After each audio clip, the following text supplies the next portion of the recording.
vida, nós acabamos de ler um texto sagrado que nos fala a respeito de uma parábola. Esta parábola não é uma história que Jesus contou, que de fato tenha acontecido excepcionalmente.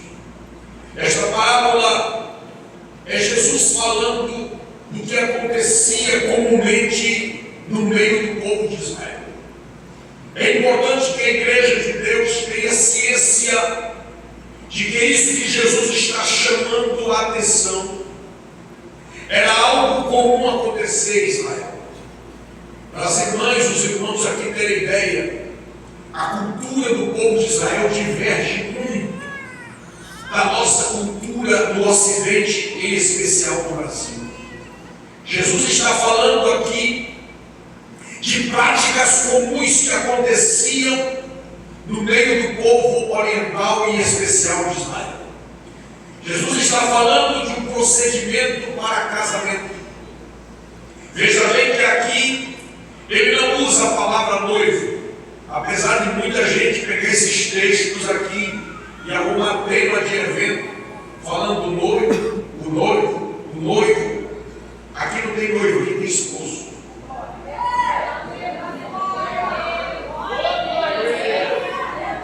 E tem diferença, tem. Eu vou tentar explicar para vocês. O nosso povo aqui no nosso Brasil, quando um rapaz se vê afeiçoado de uma moça e pretende um dia levá-la a casamento, ele se aproxima, começa a ensaiar conversas, aí começa a se enamorar, daí pode chegar ao noivado e ao casamento. No meio do povo de Israel não é assim. A cultura do povo era diferente. Quando o moço se engraçava de uma moça, ele tinha que ir acompanhado do pai até a casa da moça para fazer uma proposta diante do pai dela. E ele ia ter lá na sua casa uma quantidade, uma sacola, um saco, pesando em prata. Chegava até lá, dizia: eu estou enamorado de sua filha. E na presença dela, e na presença do pai, ele dizia: eu quero me casar com ela. Se aquilo ali tivesse inspirado a moça e aos pais dela, ele poderia dizer assim: o que você dá mostrando que ela lhe é importante? E ele então oferece aquela quantidade. Ele não está comprando a moça. Ele está dizendo: para mim ela é importante. Aleluia! Está se lembrando de alguma coisa aí? Está imaginando alguma coisa? Ela é importante para mim, por ela eu entrego a prata. Se for aceita a oferta, ela está agora comprometida. E a partir de então, ela se chama esposa. E ele se chama esposo. Mas ela não vai com ele. Ela fica na casa lá. E ele diz assim: eu estou indo para a casa do pai. E na casa do pai eu vou preparar a morada. Glória a Deus! Aleluia! Você já leu isso hoje? Eu vou para a casa do pai e vou preparar a morada. E eu virei outra vez. Aleluia, glória a Deus. Ele pediu a viagem. A partir de então, aquela moça, ela começava a preparar o seu enxoval para o casamento. É interessante que na hora que o moço se despede, ele não diz a data. Ele diz que vem. Mas ele não diz a data, porque ele mesmo não sabe a data. Deus de glória! Mas como é que vai ter casamento sem data? É diferente do nosso povo. A gente vai ter casamento, marca a data. Lá eles não marcam a data. Mas não entendo, não é para entender não, é o que acontece.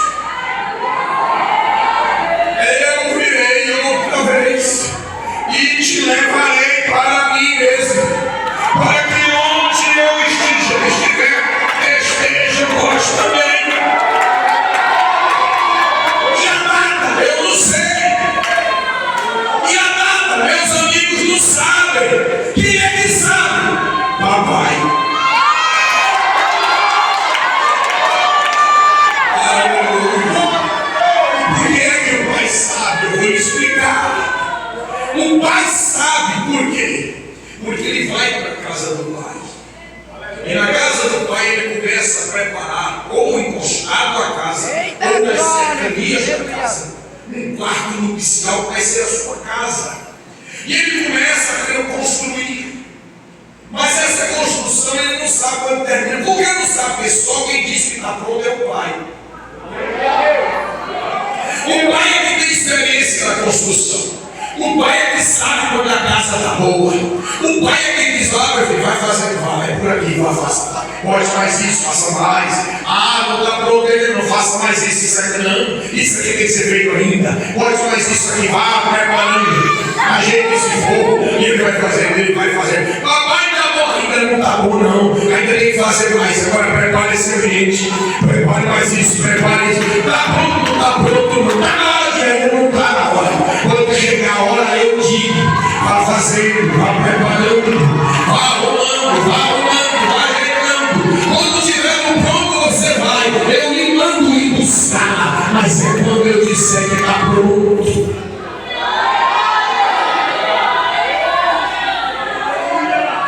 Irmãos, a demora, em média, demorava entre 6 meses a um ano. Nunca era rápido. Enquanto isso, o que é que a moça faz? A moça vai preparar o enxoval. Vocês sabem o que é preparar o enxoval? Vai devagar, vai fazendo, vai construindo, vai fabricando, vai ajeitando as roupas, os enfeites, todas as coisas. E mais ainda, ela se preparava a si mesma. Você não se lembra o que acontecia lá, o que aconteceu, por exemplo, quando o rei Assuero teve uma mulher que não lhe obedeceu e ele a destituiu, se lembra? Houve a abertura de um concurso para muitas mulheres se prepararem para disputar a vaga de esposa. E todas tinham que se preparar. Sabe como é que elas faziam? Era um ano de preparação. 6 meses no óleo e 6 meses no perfume.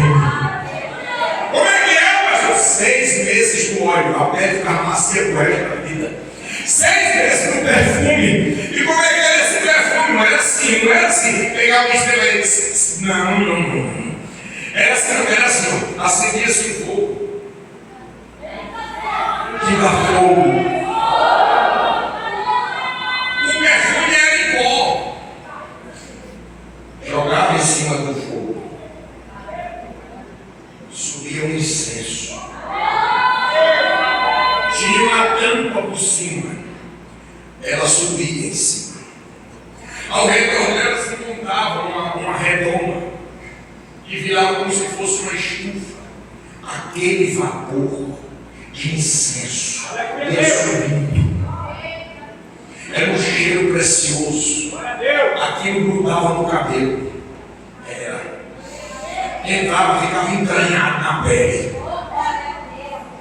Um dia, todo dia tinha uma sessão de perfumaria. E aquele impregnando. Nunca mais uma mulher dessa deixava de cheirar. Nunca mais. Ela ficava cheirosa pro resto da vida. E ficava impregnada.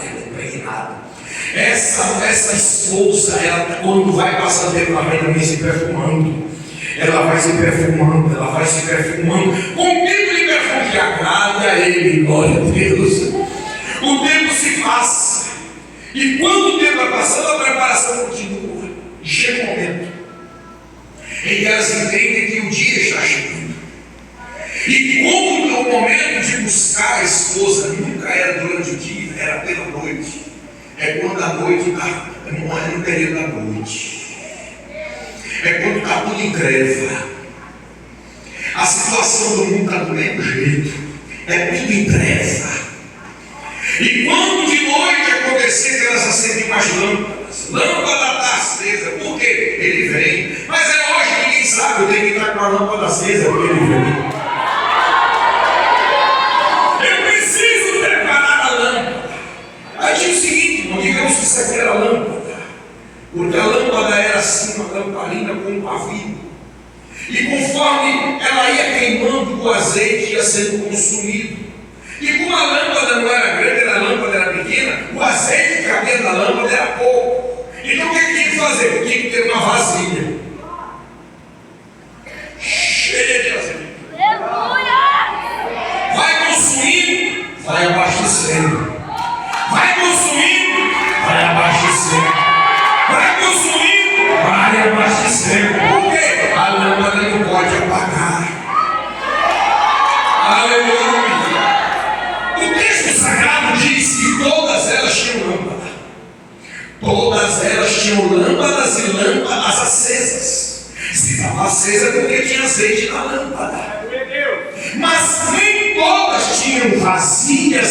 cheias de azeite.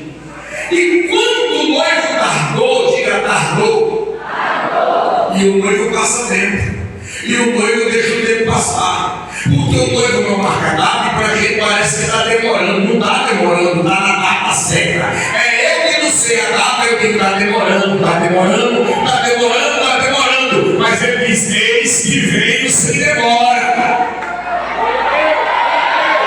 A Bíblia diz então que elas mosquedejaram, elas começaram a piscar os olhos, o sono pegou na vista, começou a amolecer. Daí a pouco dormiram, mas a lâmpada estava acesa. E continuaram dormindo, e o azeite foi consumindo. E continuaram dormindo, o azeite se acabou, e a lâmpada de todas se apagou. Todas as lâmpadas foram apagadas. E quando as lâmpadas se apagaram, elas não perceberam. Mas havia uma diferença. As prudentes tinham vasilha com azeite. E as que não eram prudentes estavam sem azeite na vasilha.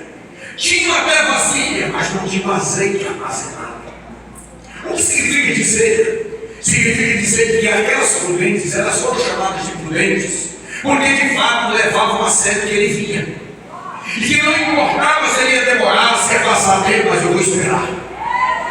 Porque é certo que ele vem. E se ele demorar, espera, porque ele vem.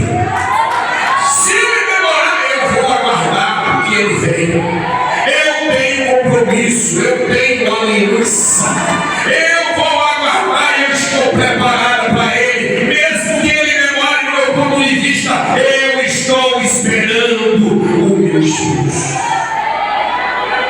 Quando de repente começaram-se os gritos aí, veio o noivo. O que é isso? O pai de família disse: meu filho, as casas estão prontas, a moradia está pronta, agora você pode seguir viagem, pode ir buscar. Então ele chama os seus amigos, e os seus amigos vão adiante dele. E quando os seus amigos vão andando, parece que se cumpre aquela escritura que está no livro de Cantares, que diz: o meu amado, ele vem saltando pelos montes, porque já passou o inverno. Quer dizer, não tem mais poça d'água alagando tudo. Eu vou andando, eu vou atravessando, as flores já estão brotando, já se ouve a voz dos pássaros, e ele vai andando, e ele vai saltando os montes, semelhante ao filho do veado, e vai na direção da sua amada. Quando vai se aproximando, os seus amigos gritam: ele vem aí. Aí vem o noivo, aliás, o esposo, o noivo não. Aí vem o esposo. É nessa hora que todos se acordam. Todas se acordam. E quando elas se acordam, de hora nega, a lâmpada está apagada. Se ele está chegando e a lâmpada está apagada, ele não vai localizar a casa porque está de noite. Acende a lâmpada, ilumina o rosto, ilumina o caminho, mostra que eu estou preparada. Abastece a vasilha, acende a lâmpada, porque o meu amado está chegando. Quando de repente as loucas, as imprudentes, as não sábias, elas então identificam que as suas lâmpadas estão apagadas, porque o azeite foi consumido, e que elas não podem ser acesas, porque não tinha azeite na vasilha. Empresta. Não, eu não vou me atrapalhar, não. Eu não posso perder o foco. Eu não posso deixar de lado. Eu tenho compromisso. Eu estou comprometida. Eu não posso dar atenção para mais ninguém. Eu não posso me embaraçar com nada. Ele está chegando. Ele está chegando. Se você quiser agora resolver a sua vida, vá procurar. A minha vida está resolvida. Eu estou indo na direção dele. A Bíblia diz então que elas entram, elas são conduzidas para a festa. Quando de repente as loucas se aproximam da casa do banquete, não é a casa da moradia, não. Porque uma coisa é a casa da moradia, mas outra coisa é a casa da festa. Vamos para a festa, bora para a festa. Cadê? Não, agora que a porta está fechada. Fechada! Eu também faço parte da festa, a gente nem conhece. Nós não conhecemos a vocês. A palavra conhecer aqui, irmãos, vem uma palavra grega que significa relacionamento de intimidade de casal. Quer dizer, você não é sabedor, você não é conhecida como tal, você não é reconhecida, você não conversa com ele, você não tem intimidade com ele, você não tem segredo com ele, você não tem nada com ele, você é estranha que não entra, só entra quem for no círculo íntimo. Glória a Deus! Igreja de Deus, já chegou a hora de nós começarmos a pensar sobre isso. A cada dia que passa, mais preocupante o estilo de vida que a igreja vive. Nós estamos vivendo uma época em que os crentes não levam a sério a vida cristã. Alguns deles são até religiosos, alguns deles estão comprometidos com sua denominação, se encontra, mas eles não estão comprometidos com Jesus. Se nós chamarmos alguns dos nossos irmãos e perguntarmos a eles por que eles são crentes, eles não sabem explicar a razão da esperança que há neles. Pedro disse: nós devemos estar prontos para responder com mansidão a respeito da esperança que em nós. Pessoas sem convicção, pessoas que são frequentadoras de culto, que têm cartões de membro, que fazem parte de grupos e de conjuntos, mas que na primeira tentação caem, na primeira armadilha caem. Quando o mundo lhe faz uma proposta, aceita. Por quê? Não conhece o esposo e nem está esperando. Se você está querendo abraçar ao mundo perdido que jaz no maligno, você está dizendo: eu não estou esperando a ele agora.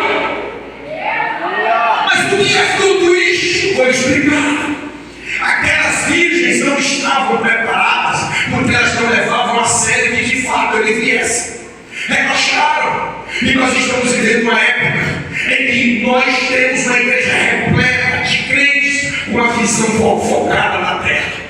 Crentes que se esqueceram que eles estão aqui não para ficar. Deixa eu te dizer uma coisa: você não é daqui e nem está aqui para ficar. O apóstolo Pedro diz: vocês são como forasteiros no mundo. Tu sabe o que é um forasteiro? O forasteiro, ele está naquela terra, mas ele não é daquela terra. O forasteiro está ali, mas ele não se parece com o povo dali. Ele anda no meio daquele povo, mas ele não fala como aquele povo. Ele anda no meio daquele povo, mas ele não se veste como aquele povo. Ele anda no meio daquele povo, mas ele não pratica as coisas daquele povo, porque ele não é dali e nem está ali para ficar.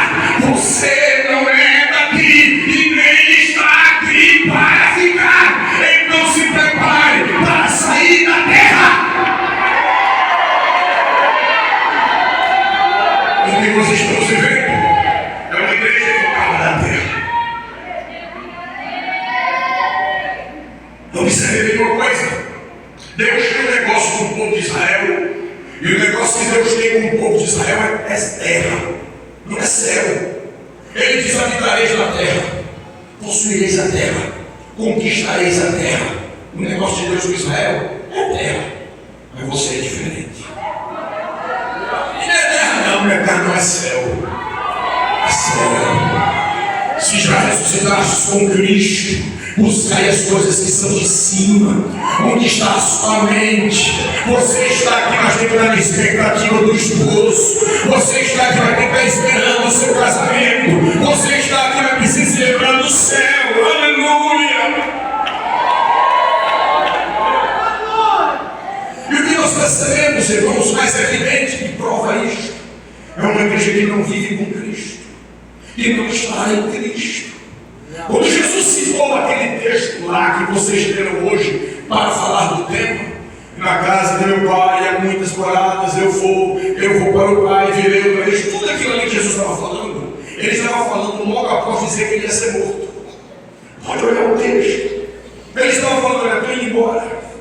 Essa daqui é a última refeição com vocês. Eu estou dando o último sermão para vocês, eu estou indo embora. Jesus tinha acabado de entregar o canudo para a sua liderança. Ele havia treinado os seus obreiros em todas as áreas, e na reta final disse: agora só está faltando a lição do serviço.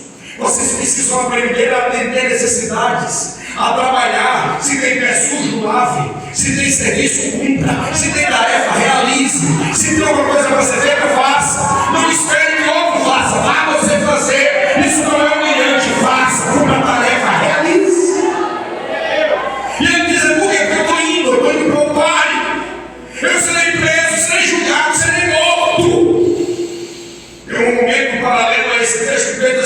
não é isso, não, mas Jesus disse, é isso mesmo. E eu vou lhe dizer mais.